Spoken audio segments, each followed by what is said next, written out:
పెట్టండి సార్ నిరంజన్ గారు.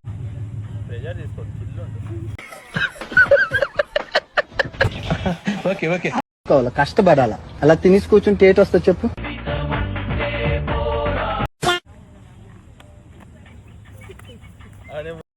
బాగా ఎక్సైట్మెంట్ ఫీల్ అవుతుంది. ఏం ఈ పనుల్లో కనిపించలేదు. నాకు ఇంట్రెస్ట్ లేదు. సార్ ఏంటి సార్ అది? టెస్ట్ ఇది పెట్టుకుంటే నిన్ను చూసినా అర్థం అవ్వట్లేదు తెలుసా?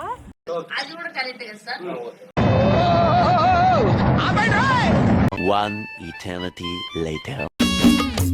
అడ ఆడియా